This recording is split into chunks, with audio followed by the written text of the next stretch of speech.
Je suis le bien-aimé de Dieu. Et maintenant, c'est le bon Dieu qui m'interroge. Et moi, est-ce que tu m'aimes ? L'une des dernières paroles de Jésus sur la croix, c'est « J'ai soif ». J'ai soif de ton amour. Dans chacune des maisons de Mère Teresa, il y a à la chapelle un grand, non pas un grand crucifix, mais un grand crucifié. Il y a écrit « J'ai soif ». Je meurs par amour pour toi, et toi, est-ce que tu m'aimes ? C'est une vraie question. L'amour, tout amour appelle la réciprocité. L'amour en retour. Un amour rebuté, c'est un amour avorté, c'est un amour hémiplégique. Je t'aime, pas toi. Ah bon, alors, c'est tout à fait différent. Pour le bon Dieu, on a dit ce matin que le bon Dieu avait le cœur gros quand on se détournait de lui, quand on faisait des péchés. Faire un péché, c'est tourner le dos au bon Dieu. Ce qu'a fait l'enfant prodigue. Et on a vu sur la face du bon Dieu que ça lui faisait de la peine. Alors, pour Jésus, pour le bon Dieu, qu'on lui dise « oui, je t'aime », c'est important. Le pape Benoît XVI disait dans un de ses messages de carême « Le Tout-Puissant attend le oui de sa créature comme un jeune marié celui de sa promise ». Vous voyez bien, l'amour offert, l'amour reçu, l'amour échangé. Alors je vous raconte une parabole qui vient du foyer de charité de Haïti. Le 7e jour, Dieu a fini de bosser et toutes les créatures qu'il a suscitées à l'existence lui sont reconnaissantes et disent « on va lui offrir un cadeau pour lui dire merci ».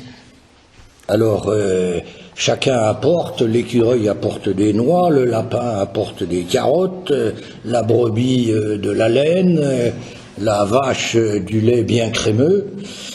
Et puis l'homme, lui, il est un peu préoccupé. Il dit « mais moi, qu'est-ce que je vais pouvoir offrir ? Moi, j'ai pas de miel comme les abeilles, j'ai pas de lait comme les vaches, les éléphants, ils se débrouillent, ils vont offrir une douche au bon Dieu, et moi ?» Alors, il est vraiment... Alors, il se met au bout de la file, pour se donner le temps de réfléchir et de trouver la solution. Et puis voilà qu'à un moment, il n'y a plus devant lui que l'escargot et la tortue. Il n'a toujours pas trouvé. Et puis son tour arrive. Alors dans la panique, il fait ce que personne n'avait jamais fait. Il saute sur les genoux du bon Dieu et lui dit « je t'aime ». La face du bon Dieu s'illumine et tous les animaux comprirent que le plus beau des cadeaux, c'était l'homme qui l'avait offert. Racontez ça à vos enfants, à vos petits-enfants, au lieu de leur faire du baratin sur Jérémie, tout ça. Voilà. Le plus beau cadeau, mon Dieu, je t'aime. Et la face du Seigneur s'illumina. Dans les premiers siècles de l'Église, on appelait le mont Golgotha, le mont des amoureux, pas le mont de l'amour, le mont des amoureux. Est-ce que tu es au rendez-vous de l'amour ou est-ce que Jésus est tout seul à t'aimer ?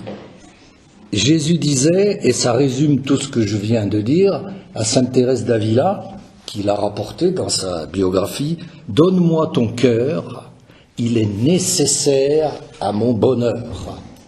Donne-moi ton cœur, il est nécessaire à mon bonheur. » Alors ça vaut peut-être la peine de donner son cœur au bon Dieu. Quand tu dis à Jésus, enfin, après avoir bien compris ce que Jacques vient d'expliquer, oui d'accord Jésus, moi aussi je t'aime, parce que j'ai compris que ça te faisait plaisir. J'ai pas encore tout à fait compris que c'était nécessaire à ton bonheur, mais voilà. Alors quand tu le dis, tu fais la joie du bon Dieu, ça, vous l'avez compris, la face du bon Dieu s'illumine, tu fais la joie du bon Dieu, et puis tu renoues l'alliance. le régime, notre régime de chrétienté, notre régime de liaison avec Dieu, c'est l'alliance. Voici le sang de l'alliance nouvelle et définitive. L'alliance, qu'est-ce que c'est? C'est l'échange de deux « je t'aime ».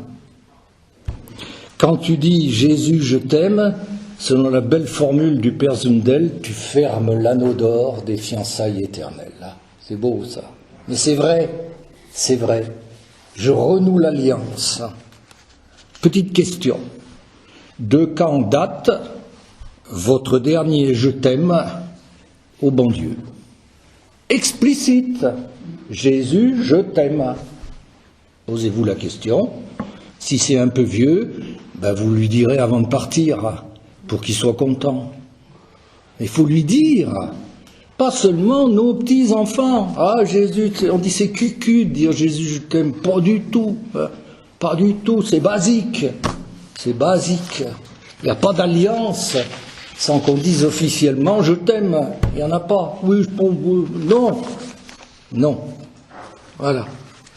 Si vous voulez, quand vous dites ça à Jésus, vous préparez ce qu'on va faire, ce que l'Église va nous faire faire dans la veillée de Pâques.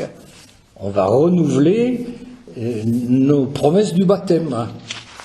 Et on va dire, en fait, puisque on chasse Satan, qu'on choisit Jésus. Vous voyez? Et si on fait ça dans la nuit de Pâques, qui est quand même le sommet de l'année liturgique, c'est que ça a de l'importance. Voilà. Alors, il faut bien comprendre qu'en matière d'amour, on ne sera jamais à l'unisson du bon Dieu. Quand le bon Dieu effeuille sa marguerite de l'amour, pour chacun de nous, il va jusqu'au bout des pétales. Je t'aime un peu, beaucoup, tendrement, passionnément, à la folie. Pas du tout. À la folie. Ah mais celui-là, non, on n'a pas le droit. Ah, ils sont terribles. Alors, à l'avant-dernier.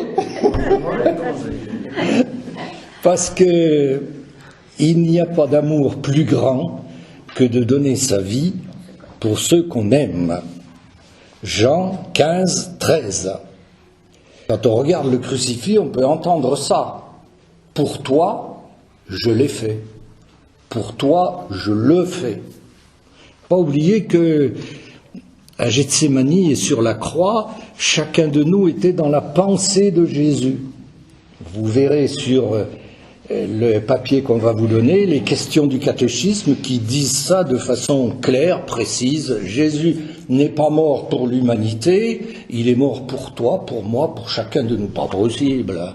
Pas possible. J'ai 15 petits-enfants, j'arrive pas à me mettre leur prénom dans la tête. Alors, 6 milliards, 10 milliards, 12 milliards, comment il fait Jésus? Ah oui, mais parce que tu as oublié que Jésus, s'il est vrai homme, il est aussi vrai Dieu. Et c'est un Dieu qui meurt sur la croix. L'un de la Trinité est mort sur le Golgotha. Alors il a la mémoire. Alors il peut penser à toi. Tu étais dans la pensée de Jésus. Chacun de nous peut se dire ça. Tu étais dans la pensée de Jésus quand il suait le sang à Gethsémani. Tu étais dans la pensée de Jésus quand il agonisait sur la croix au Golgotha. Alors il t'a aimé à la folie. Et toi, tu prends ta marguerite de l'amour, et puis si tu es honnête, hein, tu dis voilà, je t'aime, Jésus, je t'aime. Un peu. Là déjà, vous hésitez un peu. Hein. Beaucoup, pas beaucoup, pas assez. Et alors, est-ce qu'on ne pourrait pas faire l'effort d'aller un pétale plus loin? Quand même. Tu m'aimes à la folie, et moi je t'aime un peu, pas plus, pas assez. Eh oui, eh oui. Notre effort de carême, ça pourrait être un pétale pour toi, Jésus, un pétale plus loin, avec l'aide de ta grâce, bien sûr, parce que je sais que tout seul, j'y arriverai pas. Ce pétale plus loin, Et Sainte Thérèse d'Avila nous a raconté comment Sainte Thérèse d'Avila est au couvent depuis 17 ans. Et c'est une carmélite mondaine. Hein. Elle est très brillante, c'est une femme très intelligente, elle reçoit beaucoup de visites, elle a même un petit salon qui lui est réservé, et elle s'occupe du bon Dieu quand elle a le temps. Elle le dit, toute chose de Dieu me donnait grand contentement, mais celle du monde me tenait attaché. On allait voir Teresa. Et puis un jour, et c'est là où c'est beau, parce que certains d'entre nous ici ont vécu ce jour, d'une façon ou d'une autre, le jour où le bon Dieu vient nous chercher, en disant « Allez, ça suffit, maintenant on va aller plus loin, et c'est moi qui vais t'aider. » Un jour, elle descend à la chapelle, et là, à la chapelle, il y avait une nouvelle statue. Jésus à la colonne, Jésus flagellé, Jésus à la mi-temps de sa passion. Ah, elle raconte, elle est saisie, elle a honte. Jésus, elle avait compris ce que je viens de vous dire avant. Tu meurs pour moi, et moi, et moi. Alors elle s'effondre en pleurs. Elle comprend qu'il y a un écart qui n'est pas juste. Elle s'effondre en pleurs. Mon cœur se brisa de remords en songeant à mon ingratitude. Je me jetai à genoux. Et alors, ça y est, à partir de là, c'est une conversion à 100%. Elle va devenir la réformatrice du Carmel. Il lui reste 20 ans à vivre, et en 20 ans, elle va fonder 17 monastères. Vous voyez un peu, hein, la fécondité, et tout ça, c'est parti de ce « Ah, voilà, je suis vraiment 2-3 pétales trop en retard. » Alors elle est allée jusqu'au bout. Hein. Je ne demande pas tout ça. Pourquoi pas? Pourquoi pas? Voilà, un pétale plus loin. Jésus. Alors comment faire? Comment s'y prendre concrètement pour aimer Dieu un peu plus? C'est bien gentil de dire « je voudrais un pétale de plus pour Jésus », c'est beau ça, c'est une résolution de carême magnifique. Mais comment on va faire? Comment on va faire? Oh, c'est assez simple. La première chose à faire pour aimer Dieu davantage, c'est de lui donner plus de temps. Notre pape Benoît XVI revenait constamment là-dessus. Est-ce que tu occupes tout ton espace? Est-ce que tu occupes tout ton temps? Ou est-ce qu'il y a encore un peu d'espace pour le bon Dieu, un peu de temps pour le bon Dieu? Si vous voulez, nous sommes des gens très occupés. Nous courons toujours après le temps. Et alors, ayons l'honnêteté de constater que nous laissons au bon Dieu les miettes. Quand il y a quelque chose d'imprévu dans notre journée, qui est-ce qui va trinquer? Notre temps de prière, bien sûr. Bien sûr. Hein. Quand est-ce que, en sonnant à la sonnette, votre enfant ouvre la porte en disant « Ah, maman fait sa prière ». Voyez? Et pourtant, ce serait logique. On trouve normal que les musulmans se prosternent tous les jours. Et nous, ils arrêtent.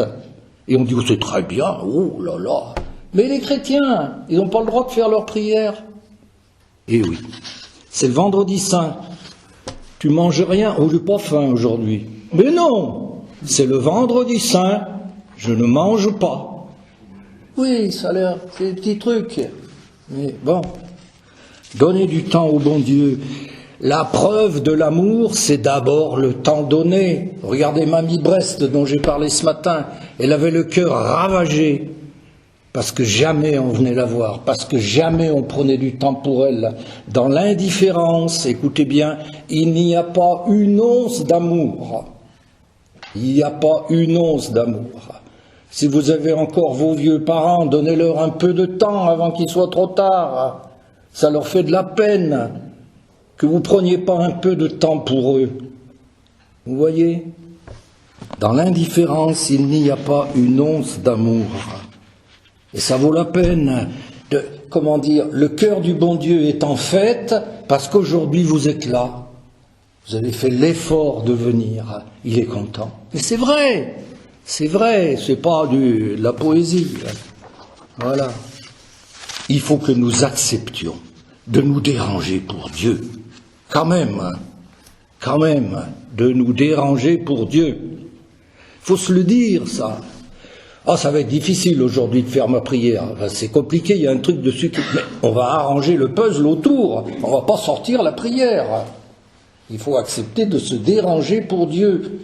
Notre vie chrétienne, notre relation à Dieu ne doit pas être la variable d'ajustement de notre emploi du temps. Oh, c'est une belle formule, ça. Oh là, oh, formidable. Ça ne doit pas être la variable d'ajustement. Voilà. Quand on fait des choix, quand on a arbitré, il ne faut pas arbitrer toujours en défaveur du bon Dieu. J'ai l'habitude d'aller à la messe le vendredi. Ah ben là, j'ai pas le temps aujourd'hui. Ah bon? Ah bon? Tu pourrais peut-être arranger ton puzzle autrement. Voilà. Vous verrez sur le papier que je vous donne une question du catéchisme qui règle tout le problème. On ne fait pas oraison quand on a le temps, virgule, on prend le temps d'être pour le Seigneur. Catéchisme numéro 2710. Ça nous fait du bien d'entendre ça. Moi aussi, bien sûr. On ne fait pas oraison quand on a le temps. On n'a jamais de temps. Jamais. Si la messe de dimanche n'était pas obligatoire, on n'irait pas, parce qu'on n'aurait pas le temps. Vous connaissez bien l'histoire. Le bon Dieu, on lui dit, j'ai pas le temps de te prier. Alors il dit, bon, ben, pour que vous ayez le temps, les journées n'auront plus 24 heures, elles en auront 25. Ah oui, eh ben, à l'usage, est-ce qu'il y a 1 heure de plus pour le bon Dieu? Ben non, bien sûr. Pas plus qu'avant, les miettes. Les miettes. Les soucis du monde nous accaparent. Ils sont prioritaires. Et Jésus nous a dit que nous avions tort. Ah, là c'est dans Marthe et Marie. Vous l'aurez sur le papier que je vous donne. Marthe et Marie, Marie était, je lis l'Évangile. Évangile, parole de Dieu, parole inspirée. Hein, c'est pas un gars qui a voulu raconter ça en faisant chouette. C'est Dieu qui a inspiré. Marie était accaparée par les multiples opérations du service. Bon. Et après, qu'est-ce que Jésus lui dit? Marthe, Marthe, tu te donnes du souci pour beaucoup de choses. Alors, vous voyez, on dit toujours, ah ça veut dire que l'action et la contemplation. Pas du tout, pas du tout.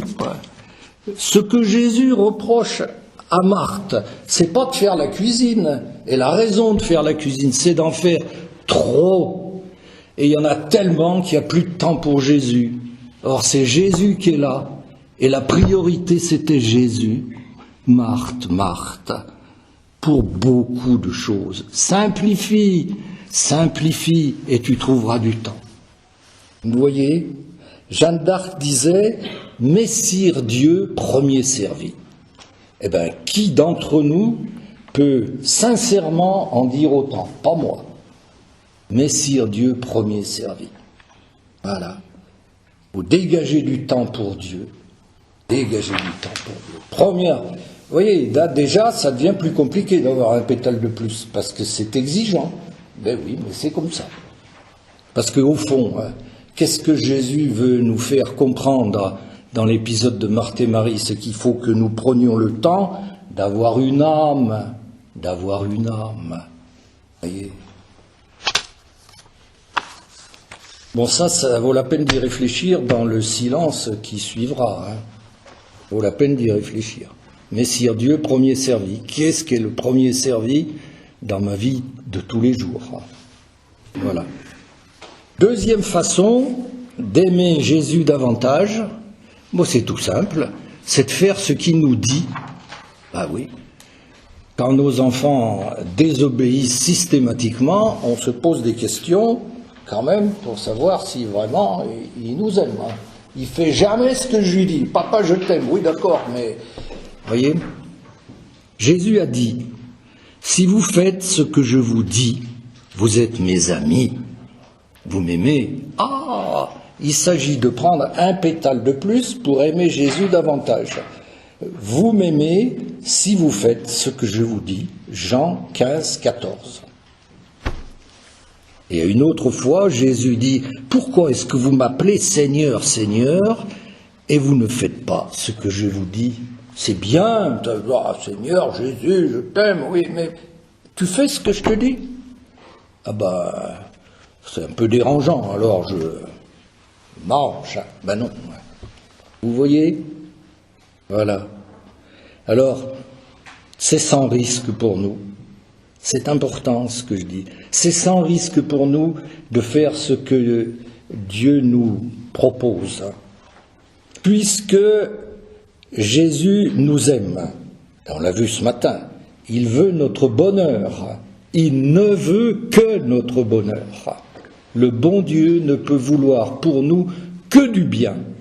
Il ne peut pas faire autrement. Alors que le mauvais, le Satan, ne veut pour nous que du mauvais. Que du mauvais. Tu feras pas ta prière aujourd'hui. Hein. Tu n'as pas le temps. Hein. Tu vas être bousculé après. Hein. Tu vas courir tout le temps. Erreur, menteur. Hein. Menteur. Tu vas faire ta prière et puis le bon Dieu va faire que le reste va s'agencer correctement. On a 1000 témoignages comme ça dans le renouveau. 1000 fois. Hein. On a donné à Dieu la priorité et tout s'est bien passé. Voilà. Si vous voulez, les commandements de Dieu, ça n'est pas un carcan, ça n'est pas un corset dans lequel il faut se contorsionner pour rentrer, puis qu'on est bien mal dedans. Non. La belle formule, elle est du cardinal Danils, l'ancien archevêque de Bruxelles. Les commandements de Dieu sont la recette divine du bonheur. Le christianisme, c'est pas une morale, c'est un bonheur offert. T'es pas obligé, hein. Mais je te montre les chemins du bonheur. Les béatitudes qui sont la charte de la nouvelle alliance, c'est les chemins du bonheur. Si tu as une âme de pauvre, tu seras heureux. Si tu fais miséricorde, tu seras heureux. Si tu es un artisan de paix, tu seras heureux. Je ne t'oblige pas à l'être. Je ne te dis pas, tu dois être un artisan de paix. Bien heureux les artisans de paix. Si tu as le cœur pur, c'est-à-dire le cœur non partagé, c'est pas un alliage, c'est pur, et tu seras heureux. Si vous voulez, c'est une façon de prendre les choses qui change tout, En faisant ce que Jésus nous dit, nous ne risquons rien que le bonheur. C'est bien sûr d'aller faire sa prière.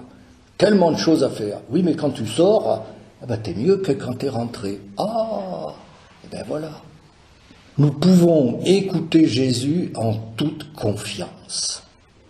Alors là, c'est un ravissement pour moi de raconter ça. La première pêche miraculeuse.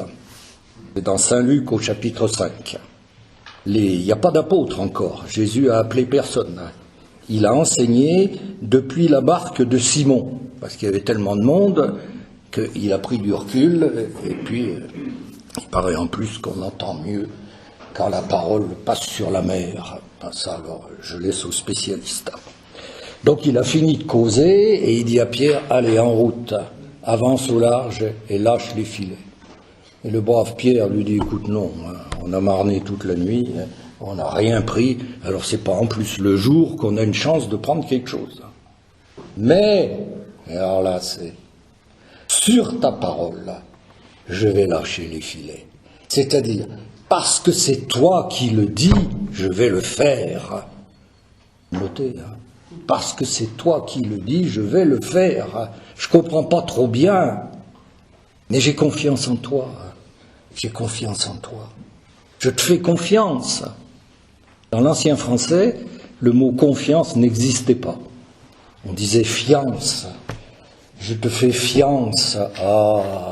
Je te fais fiance. Tu es mon fiancé. On est en alliance. Vous voyez?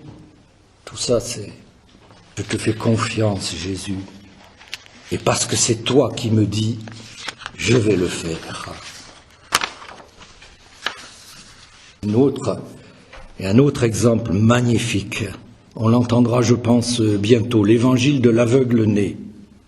C'est dans Saint Jean au chapitre 9. S'il y a des catéchumènes dans la paroisse, oui, non.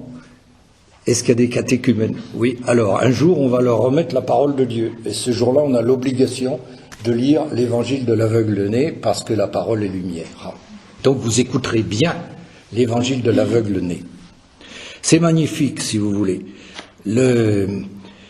On dit au gars, t'es guéri, mais enfin, comment ça se fait? Comment ça s'est passé? Et tout. Ben, il dit, écoute, voilà, il y a un gars, il m'a mis de la boue sur les yeux, puis il m'a dit, va te laver à la piscine de Siloé. Jésus lui a pas dit, va te laver à la piscine de Siloé et tu seras guéri. Il lui a rien promis. Jésus n'a pas appâté. Il n'a pas appâté non plus avec Simon.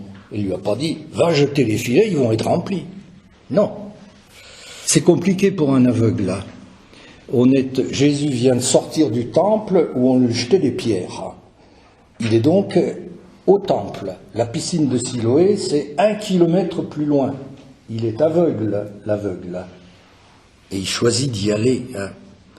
Il choisit d'y aller. Il y va parce que Jésus lui a dit. Alors écoutez si c'est beau.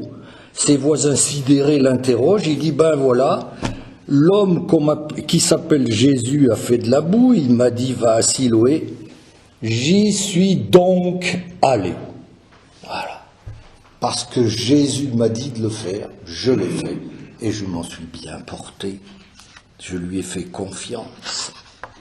Et si c'est beau, si c'est beau, en plus il ne voit pas Jésus, mais il l'entend. Et je pense que tout s'explique comme ça. Jésus lui a pas dit, va à Siloé. Il a dû lui dire avec cette autorité et cet amour de Jésus pour chacun de nous. On ne peut pas savoir, nous on n'a pas la bande son. Mais tous les films qui racontent la vie de Jésus, ils passent à côté, c'est catastrophique. Jésus, c'est pas le rabbi surplombant, c'est Dieu qui m'aime, qui m'aime. Et alors, ça doit être magnifique. Va à la piscine de Siloé, vous voyez, comme un secret d'amour. Alors il y va. Vous imaginez si on prend comme ça les commandements de Dieu, va, fais-le. Tu seras heureux, et moi, Dieu, je serai content. Oh là là, c'est pas difficile, la vie chrétienne. C'est pas difficile. Donc Pierre, il a eu raison d'écouter Jésus. Il a été gagnant. Et avec Jésus, quand on fait ce qu'il dit, c'est toujours gagnant. C'est bon pour toi. T'en as plein les filets. Tu cesses d'être aveugle. Et c'est bon pour Jésus. Parce que Jésus est heureux. On console son cœur. Il l'a dit à Sainte Marguerite Marie à Paray-le-Monial. Toi, au moins, console mon cœur.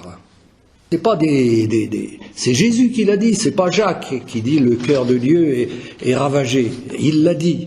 Voici ce cœur qui a tant aimé les hommes et qui n'en reçoit pour la plupart qu'ingratitude. Toi, au moins, console mon cœur. C'est gagnant de consoler le cœur de Jésus.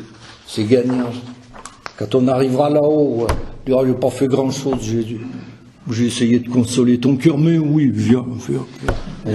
On va te réparer. Voilà. Alors, Jésus, j'ai bien compris que c'était gagnant. Mais j'arrive pas à faire ce que tu dis. J'y arrive pas. Bien sûr, nous répond Jésus, tu y arrives pas. Parce que tu n'as pas le cœur violet. On est en carême. La couleur liturgique, c'est le violet. Violet, c'est pas triste. Le violet, c'est la violette. Nous, à Toulouse, on ne peut pas ne pas compris ça. C'est la violette, et la violette, c'est l'humilité. Ce que les vêtements liturgiques veulent nous rappeler pendant le carême, c'est « fais pas le malin, t'as besoin de Jésus ». C'est pas tout à fait comme ça qu'il faut le dire en théologie, mais c'est ça. Le cœur violet. Tu n'as pas le cœur suffisamment violet. Tu n'es pas assez humble. Oh, c'est pas pour les autres, hein. C'est pour nous tous. On n'est pas mécontents de nous. On a le cœur un peu du pharisien, pas tout à fait comme le pharisien, mais un peu enpharisiané.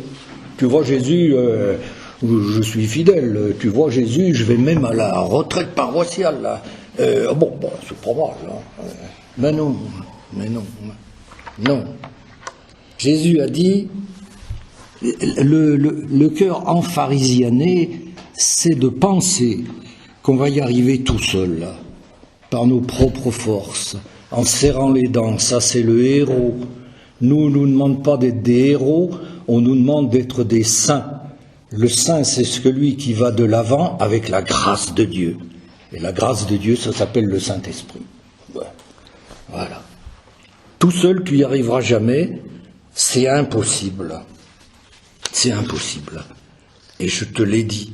Jean 15, 5. Sans moi, vous ne pouvez rien faire. C'est pas... Hein, ce sera plus difficile sans... Non. Sans moi, vous ne pouvez rien faire. Sous-entendu, de bon. Des bêtises, ça, vous savez faire. Mais sans moi, vous ne pouvez rien faire de bon. Il faut qu'on accepte de prendre la main du bon Dieu. C'est le saint curé d'Ars qui disait « Nous ne savons pas marcher sur le chemin du ciel comme des petits-enfants si la main du bon Dieu n'est pas toujours là pour nous soutenir. » Il faut prendre la main du bon Dieu. Quand je vais communier, je prends la main du bon Dieu. Si vous voulez, je crois que c'est le 1er janvier que le Père Moïse nous disait, voilà, il faut faire confiance comme le petit enfant prend la main de son papy. Papy, je peux aller avec toi? Oui. Et puis c'est après seulement qu'il dit où on va. C'est pas ça qui est important. Vous voyez, notre problème, c'est pas d'aller au ciel, là. Notre problème, c'est de réjouir le cœur de Dieu, c'est de marcher avec Dieu, c'est de faire équipe avec Dieu, c'est de marcher à la main du bon Dieu. Jésus nous a dit, hein, vous n'entrerez pas dans le royaume des cieux si vous ne redevenez pas, il ne s'agit pas de... Vous êtes des grandes personnes, bien sûr. Il faut que vous redeveniez en esprit comme des petits-enfants. Attention, petits enfants, il n'y a qu'un mot. En latin, il y en a deux. Et là, c'est encore un diminutif du petit. Hein. Alors, sicut parvuli, c'est petit. Vraiment, le petit enfant du Père Moïse. Papy, je peux prendre ta main? Oui. Où on va? Non, fais confiance. Voilà. Jésus aurait pu te dire aussi, vous remarquerez, et je l'ai mis en gras sur le papier, Jésus dit, vous devez redevenir comme des petits-enfants qui ont besoin de tenir la main de leurs parents. Et c'est la même chose qu'a dit le curé d'Ars. Comme des petits-enfants, nous ne savons pas marcher sur le chemin du ciel. Le curé d'Ars, c'est pas n'importe qui quand même, c'est le patron de tous les curés du monde. C'est un saint immense. Jésus aurait pu te dire aussi, tu es une nuque raide. Vous savez, Étienne, quand on est en train de le lapider, il dit aux pharisiens, nuque raide, toujours vous résistez à l'Esprit Saint. Toujours vous résistez à l'Esprit Saint. Nuque raide, c'est celui qui ne veut pas faire équipe. Nous, les anciens, qui avons vécu à la campagne, qui ne sommes pas des urbains à 100%, on sait ce que c'est qu'une nuque raide. À la campagne, les chariots lourds, ils étaient tirés par 2 bœufs. Un, il n'y arrivait pas. Il en fallait 2. Alors il y avait un joug à double entrée. Un à droite, un à gauche. Et il y avait des sales bêtes, les nuques raides, qui ne voulaient pas rentrer sous le joug. La nuque raide, non, je ne tirerai pas avec un autre. Non, je ne ferai pas équipe avec le bon Dieu. Non, je n'ai pas besoin de l'Esprit Saint. Nuque raide, toujours vous résistez à l'Esprit Saint. Eh oui, voilà. Alors on va vous faire des propositions pour votre pétale plus loin. Vous aurez des suggestions. Alors bien entendu, c'est uniquement des suggestions. Moi je ne sais pas où vous en êtes, ce que vous faites déjà, c'est à chacun de voir. Si j'écris par exemple, je prendrai la décision de prier 5 minutes de plus par jour, si vous priez déjà 3 heures, ça ne vous concerne pas. D'accord? Bon. Donc ce sont des pistes. Mais bien entendu, chacun de nous sait bien ce sur quoi devrait porter son effort. Chacun de nous le sait. L'essentiel, c'est pas la décision que vous allez prendre. L'essentiel, c'est votre désir d'un plus. Je voudrais aller plus loin, je voudrais faire mieux pour t'aimer davantage. Voilà. Et ce qui est sûr, c'est que pour aller plus loin, il faut se bouger. Si on ne change rien, on sera toujours scotché au pétale qui nous fait un peu honte. Hein, voilà. Il faut se bouger. Il n'y a pas le choix. Super. Je finis avec la transfiguration et le mot de la fin sera pour la petite fleur. Oh, oh, j'appâte là. On a entendu la semaine dernière l'évangile de la transfiguration. La liturgie du carême est admirable, admirable. Aucun des évangiles ne nous est donné par hasard. Ils sont soigneusement choisis, soigneusement choisis. Lisez les oraisons, les oraisons. Enfin, si vous n'avez rien à faire, vous prenez votre prion en église, vous découpez l'oraison, vous la collez. Et puis vous aurez une feuille pleine des oraisons. Vous verrez, c'est admirable. Ça peut vous aider dans votre prière. Ils disent les choses d'une façon fantastique. Une oraison, c'est court. Hein. Voilà. Donc, la transfiguration. Jésus monte sur une haute montagne. Donc la première chose que ça nous dit, c'est qu'il faut monter. Le carême, c'est là, nous accompagnons Jésus dans sa montée vers Pâques. Et notre vie chrétienne, c'est la montée vers notre Pâques terminale, où on débouchera dans les bras du bon Dieu. Donc il faut qu'on monte. Notre pèlerinage sur la terre, c'est une montée. C'est le pas à pas avant le face-à-face. C'est beau. Le pas à pas avant le face-à-face. La sainteté est un chemin, pas à pas. Pas on peut plus, j'arrête, je repartirai dans 3 mois. Non, pas à pas, humblement. La sainteté est un chemin. Il faut monter. Deuxièmement, il faut aimer. C'est ça que nous dit l'Évangile. Il prie avec lui Pierre, Jacques et Jean. Ce sont les plus amoureux. Jean, c'est pas la peine que je vous fasse un dessin, c'est le disciple bien-aimé. Jacques, c'est le premier apôtre qui va donner sa vie, qui va être martyrisé en tant que chrétien, en 41-42. Et Pierre, Pierre quand même, c'est pas... Il a renié Jésus, ouais, ouais. Et avant, Pierre, il a tiré l'épée, tous les autres s'étaient carapatés.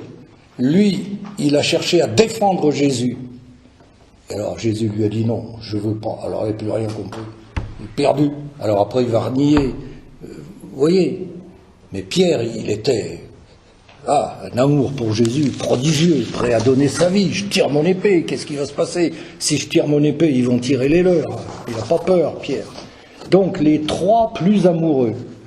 Il faut monter, il faut aimer. Alors en fait, il faut monter en aimant. Il faut monter par amour. Et alors moi j'en ai fait l'expérience. C'est pour ça que je peux bien en parler. Au Mont Tabor, justement. On était en pèlerinage en Terre Sainte. Le Mont Tabor, c'est une espèce de cloche à fromage qui 587 mètres d'altitude. Tout d'un coup, on ne comprend pas très bien, dans la plaine. Voilà, ou une soucoupe volante, comme vous voulez. Donc, on arrive au Tabor et on nous dit, voilà, l'autobus va emmener les gens fatigués jusqu'en haut. Et puis les autres, vous pouvez monter à pied. Il y a à peu près 400 mètres de dénivelé. Il faisait une chaleur. Mais une chaleur comme il en fait en Terre Sainte quand il fait chaud. C'était quelque chose. Et moi, je crains terriblement la chaleur. Quand nous faisons de la montagne avec Christine, on se lève avant l'aurore pour être arrivé peu après le lever du soleil, parce que là, il fait frais. Donc je me trouve en bas du Tabor par une chaleur épouvantable et je dis, je vais monter à pied pour toi Jésus, pour toi. Alors, on était déjà en Terre Sainte depuis 4-5 jours, hein, donc on avait le cœur chaleureux. Hein, c'était pas... Et alors, j'ai monté tout le tabord, les gars à côté de moi, ils récitaient le chapelet. Et moi, j'ai dit pendant 1 heure, Jésus, c'est pour toi, Jésus, c'est pour toi, c'est pour toi, c'est pour toi. Ah, j'avais des ailes aux pieds. Et une joie quand je suis arrivé en haut, vous pouvez pas savoir. Jésus, c'est pour toi. Voilà, quand vous faites quelque chose que Jésus vous demande et que vous trouvez que c'est bien difficile, vous lui dites Jésus, c'est pour toi. Et vous allez voir comment ça va être plus facile, plus léger. Jésus, c'est pour toi. Il faut monter en aimant, pas en serrant les dents, pas en récriminant, pas en ronchonnant. Je le fais parce que c'est le carême. Ah oui, heureusement, ça dure que 40 jours. Ah non, Jésus, merci pour le carême, tu vas m'aider. Je voudrais faire plus pour toi. Je voudrais faire plus pour que tu comprennes que je t'aime. Eh ben voilà, il va nous aider. On va le prendre la main. Et puis on va faire des choses dont on sera soi-même étonné. Soi-même. Essayez. Il nous reste combien? 4 semaines? 3 semaines, je ne sais plus. Enfin, le carême ne fait que commencer. Oublions tout ce qui s'est déjà... Le carême, c'est jeudi. L'ami carême, c'est jeudi. Ah ben voilà, alors donc, rien n'est perdu. Rien n'est perdu. Comment? Voilà, et le mot de la fin, je le donne à la petite Fleur, parce qu'elle parlera mieux que moi. C'est un alpiniste qui escalade une paroi rocheuse très escarpée, très escarpée. Et alors, soudain, dans la fente de la paroi, dans une anfractuosité, avec un tout petit peu de terre, une petite fleur. Oh, mes petites fleurs, personne ne passe jamais ici. Personne ne peut te voir. Pourquoi tu fleuris? Et la petite fleur qui lui dit, que personne ne passe jamais ici, ça c'est vrai, c'est trop dur. Mais que personne me voit, ça c'est pas vrai. Le bon Dieu me voit.